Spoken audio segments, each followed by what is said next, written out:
So do any of you remember those Mickey Mouse cartoons from the 1930s? The ones that were just put on DVD a few years ago? Well, I hear that there's one that's unreleased to even the most avid classic Disney fans. According to sources, it's nothing special, just a continuous loop of Mickey Mouse walking past 6 buildings that goes on for 2 or 3 minutes before fading out. Unlike the QC tunes put in though, the song on this cartoon was not a song at all, just a constant banging on pianos for a minute and a half before going to white noise for the remainder of the film. It wasn't the jolly old Mickey we've come to love either. Mickey wasn't dancing, he wasn't even smiling, just kind of walking as if he or I would walk, with a normal facial expression. But for some reason his head tilted side to side as he kept this dismal look on his face. Up until a year or two ago, everyone believed that after it cut to black that was it. When Leonard Maltin was reviewing the cartoon to be put in the complete series, he decided it was too junk to be put on the DVD, but wanted to have a digital copy due to the fact that it was a creation of Walt Disney. When he had a digitized version up on his computer to look at the file, he noticed something odd. The cartoon was actually 9 minutes and 4 seconds long. This is what my source emailed to me in full. He is a personal assistant of one of the higher executives at Disney, and an acquaintance of Mr. Maltin himself. After it cut to black, it stayed like that until the 6th minute, before going back to Mickey walking. The sound was different this time. It was a murmur.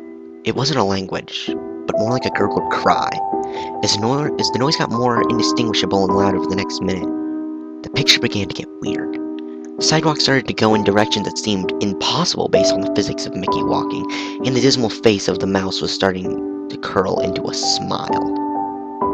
On the 7th minute, the murmur turned to a blood-curdling scream, and the picture began getting more obscure. Colors were happening that shouldn't have even been possible at the time. Mickey's face began to fall apart. His eyes rolled on the bottom of his chin like two marbles in a fishbowl, and his curled smile was pointing upward on the left side of his face. The buildings became rubble floating in midair, and the sidewalk was still impossibly navigating in warped directions. A few seemed inconceivable with what we, as humans, know about direction. Mr. Maltin got disturbed and left the room, setting an employee to finish the video and take notes of everything happening up until the very last second, and afterwards immediately stored the disc of the cartoon into the vault. This distorted screaming lasted up until 8 minutes and a few seconds in, and then it abruptly cut to Mickey Mouse face at the credits of every video, with what sounded like a broken music box playing in the background. This happened for about 30 seconds, and whatever was in the remaining 30 seconds I haven't been able to get a sliver of information about. From a security guard working under me who was making rounds outside of that room, I was told that after the last frame, the employee stumbled out of the room with pale skin saying, "Real suffering is not known," 7 times before speedily taking the guard's pistol and offing himself on the spot.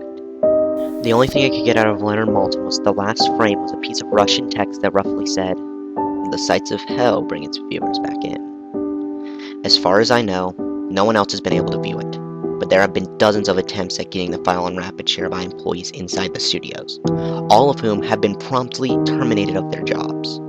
Whether it got online or not is up for debate, but if rumor serves me right, it's online somewhere under Mouse.avi. If you ever find a copy of the film, I want you to never view it, and to contact me my phone immediately, regardless of the time. When a Disney death is covered up as well as this, it means this has to be something huge.